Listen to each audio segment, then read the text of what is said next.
You would think that the moment a family starts bringing in two solid incomes would be the moment life finally gets easier.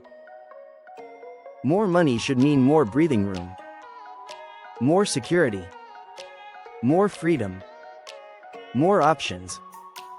And at first, it feels exactly like that. The second paycheck starts hitting the account. The numbers look bigger. The fear starts fading. The pressure feels lighter. You finally think, now we can get ahead. Maybe one spouse gets a major promotion. Maybe the other goes back to work after years of staying home. Maybe both careers start rising at the same time. Suddenly, the household income jumps from barely enough to what looks like real money. And that is exactly where the trap begins. Because for a lot of dual-income families, earning more does not create financial freedom. It creates bigger obligations. It creates a more expensive lifestyle. It creates a more fragile household. And before they even realize what happened, they become house poor. Not because they are reckless. Not because they are lazy. Not because they are bad with money. But because they slowly build a life that looks stable on the outside while becoming financially dangerous underneath. They buy the house they think two incomes can support. Then they furnish it. Then they maintain it.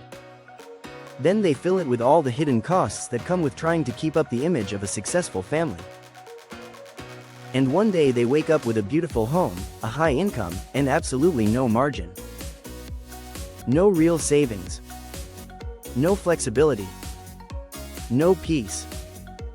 Just bills. And that is what makes this so dangerous. House poor does not always look like struggling. Sometimes it looks like a nice neighborhood. A full driveway. A renovated kitchen. A good school district. A family vacation posted online twice a year. From the outside, it looks like success. Inside, it feels like pressure. Because the truth is, a lot of dual-income families are not living in homes they comfortably afford. They are living in homes that require both adults to keep producing at a high level, month after month, year after year, with almost no room for anything to go wrong. And that is not wealth. That is dependency. That is financial tension disguised as achievement. The problem usually starts with a completely reasonable thought. You sit down one day and say, with both of our incomes, we can finally buy a better house, and mathematically, that sounds right. The bank agrees. The mortgage broker agrees.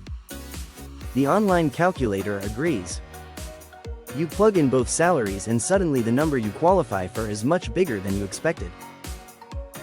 Now the starter home you once thought was realistic starts to feel too small. Too old. Too far away. Not in the right district. Not in the right zip code. Not good enough for the life you think your family is building. So you stretch. Not because you are trying to be irresponsible, but because it feels like the adult thing to do. You tell yourself this is the smart long-term move. You tell yourself houses only get more expensive. You tell yourself it is for the kids. For safety. For stability. For resale value. For the future. And maybe part of that is true. But what often gets ignored is this: a larger mortgage does not just cost more on paper. It changes the entire structure of your life. Because once the house payment rises, everything around it rises too. Property taxes rise. Insurance rises. Utility bills rise. Maintenance rises. Furniture rises. Repairs rise. Landscaping rises. WA fees show up. The pressure to upgrade the inside of the house shows up too. You don't buy a more expensive house and then live exactly the same way. The bigger house pulls the rest of your spending upward with it. That is what so many people miss. They think they are stretching for one payment. But they are really stretching for an entire ecosystem of expenses that follows the house everywhere it goes. And this becomes even more dangerous in dual-income households because two incomes create the illusion of safety. That illusion is powerful. When two checks are coming in, it feels like there is a cushion. It feels like there is backup. It feels like there is enough room to absorb bigger bills. So families become comfortable signing up for monthly obligations that would have terrified them on one income. A mortgage at the edge of affordability. 2 car payments. Childcare. After-school activities. Groceries for a busy household. Streaming subscriptions. Dining out because both adults are exhausted. Convenient spending because no one has time. Home improvement projects because now that you bought the house, you wanted to match the dream. And every one of those decisions feels manageable in isolation. That is how it happens. Not through one dramatic mistake, but through layers. One upgrade here. One recurring cost there. One, we can handle it, after another. Until one day your fixed monthly expenses are so high that your income is no longer giving you freedom. It is just feeding the machine. And that is the real definition of being house poor. It is not just having a big mortgage. It is having so much of your income trapped in housing and housing-related costs that the rest of your financial life starts suffocating. You cannot save the way you thought you would. You cannot invest the way you meant to. You cannot handle emergencies without stress. You cannot imagine one person stepping back from work. You cannot breathe. And yet, because the income is high, people around you assume you are doing great. This is where the psychology gets even deeper. Because once a family buys a home near the top of what two incomes can support, the house quietly begins to control their future choices. Now one spouse cannot easily cut back at work. Now taking a lower paying but healthier job feels impossible. Now burnout becomes a luxury you can't afford. Now a job loss is no longer just scary. It is catastrophic. Because the house is not just where you live anymore. It is a monthly requirement that demands 2 full paychecks to survive. That means your home, the place that was supposed to represent security, has become the very thing making your household less secure. And this happens to people who are smart. Very smart. People with degrees. People with careers. People who budget. People who think they are doing everything right. Because house poverty is not always about poor financial literacy. A lot of the time it is about social pressure mixed with optimism. When people buy a home, they are not just buying square footage. They are buying an identity. They are buying the version of themselves they want to become. The good parent. The successful couple. The family that made it. The family in the nice area. The family with the backyard in the holidays and the good schools and the spacious kitchen and the room for guests. And once that identity gets attached to the house, downsizing starts to feel like failure. Even if the math is screaming. Even if the stress is obvious. Even if the accounts are thin. Even if the arguments are increasing. Even if one emergency could knock the whole system sideways. People cling to the house because letting go of it feels like admitting they aimed too high. So instead of reducing the burden, they try to out-earn it. They work harder. They chase promotions. They take on side income. They sacrifice time. They sacrifice peace. They sacrifice rest. And the entire household starts revolving around feeding the cost of maintaining the life they thought would make them feel secure. This is why dual-income house poverty is so sneaky. The extra income does not just increase affordability. It increases confidence. And confidence can be dangerous when it is built on best-case assumptions. Because when lenders look at your application, they are not asking the most important question. They are not asking, what happens if one of you burns out? They are not asking, what happens if childcare gets more expensive? They are not asking, what happens if one income disappears for 6 months? They are not asking, what happens if one of you wants out of a toxic job? They are asking whether, on paper, your current combined income can carry the loan right now. And families take that approval as validation. They think, if the bank says we can afford it, then we can. But approval is not the same thing as comfort. Approval is not the same thing as safety. Approval is not the same thing as margin. A bank may approve you for a payment that leaves you one layoff away from panic. That is not a safe number. That is just the maximum number the system believes it can extract from your current situation. And if you build your life around that number, you are building your future on a very fragile foundation. Now add children to the picture and the pressure gets even heavier. Because dual-income households with kids are not just balancing a mortgage. They are balancing the cost of maintaining the household at speed.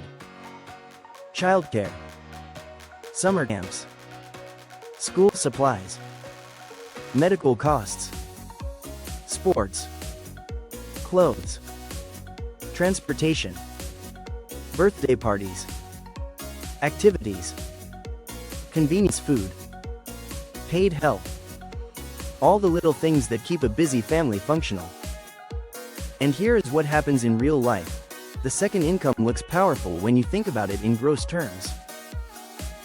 But once you subtract taxes, commuting, childcare, convenience spending, work-related costs, and the higher standard of living that often comes with 2 full-time careers, that second income may not be producing nearly as much financial progress as you imagined.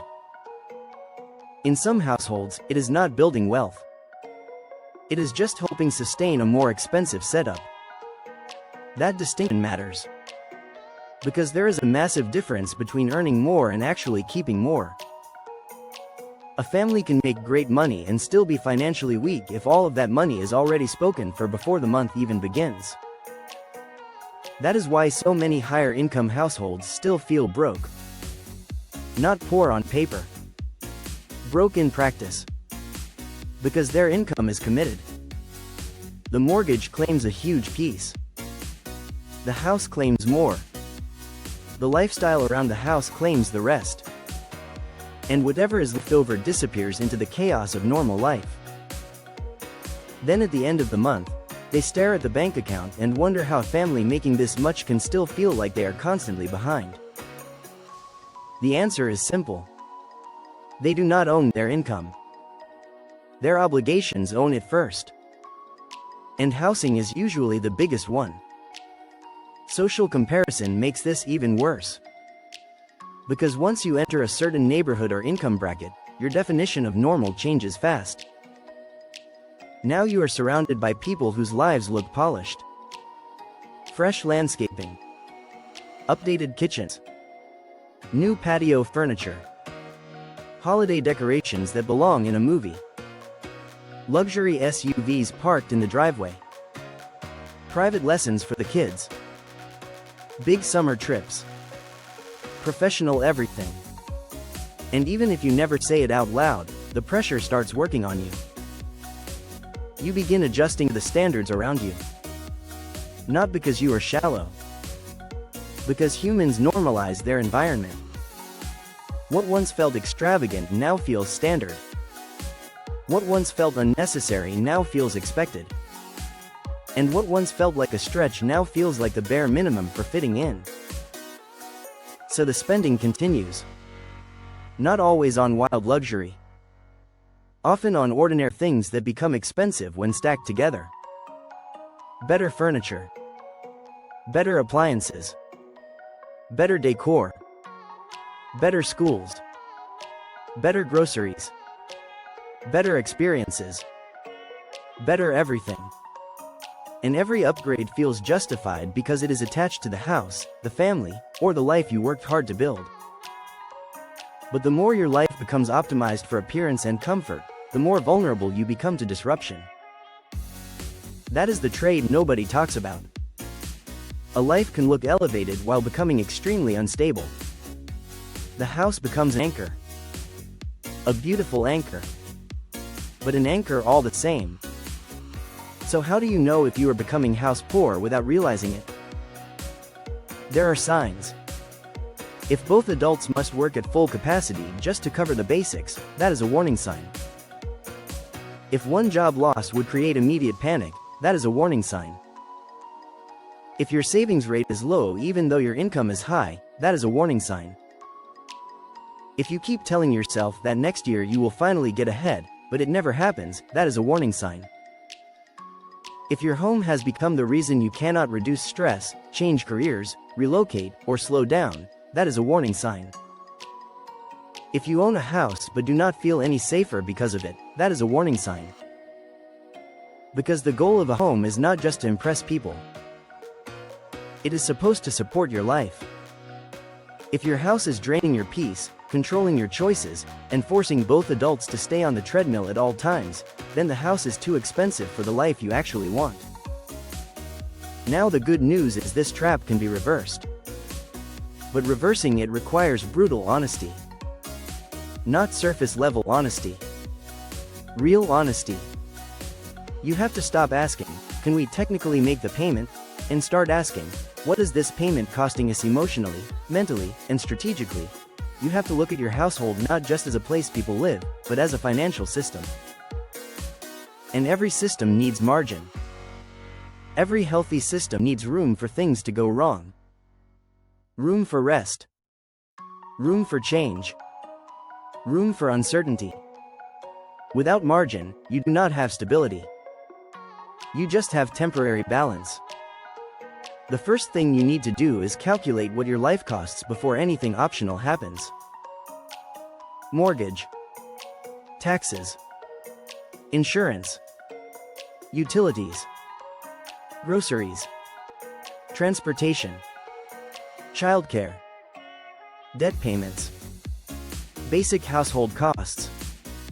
What does it really take every month to keep the machine running? Then compare that number to what one income can cover. This is where the truth hits hard. Because many dual-income families discover that they did not buy a house with two incomes. They bought a house that demands two incomes. There is a huge difference.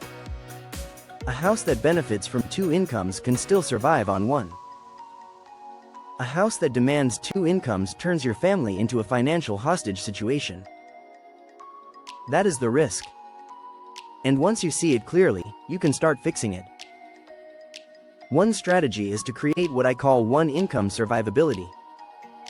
That means reshaping your household so that one income, ideally the lower one, can cover the core monthly obligations.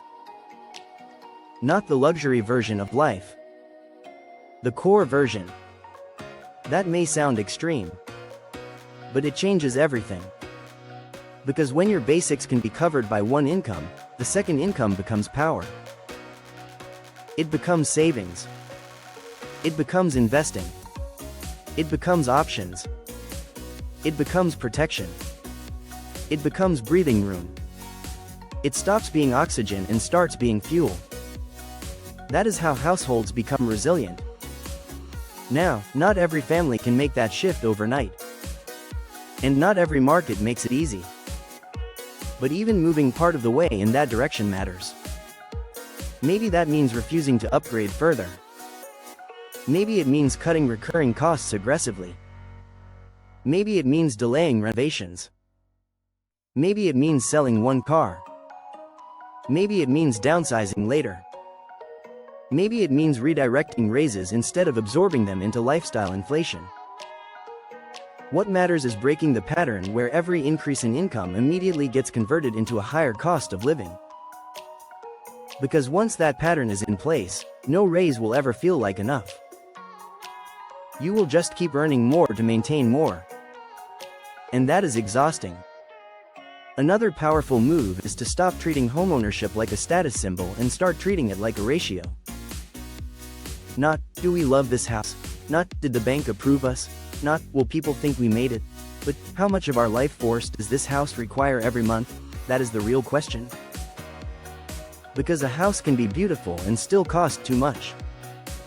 It can be impressive and still make you fragile. It can be socially admired and still be privately crushing you. The smartest families understand that the goal is not to own the most house possible. The goal is to own a life that still has margin after the house is paid for. That is real success. Not the biggest payment. Not the nicest zip code. Not the kitchen that makes people gasp when they visit. Real success is sleeping at night. Real success is having options. Real success is knowing one bad month will not destroy everything. Real success is being able to choose your life instead of being trapped by it. And that is why this conversation matters so much. Because dual-income families often think the danger is not earning enough. But sometimes the bigger danger is building a life that quietly requires too much. Too much consistency. Too much performance. Too much sacrifice. Too much output from two already exhausted people. And the house sits at the center of it all. Not because owning a home is bad, but because stretching too far for one can turn your income into a prison.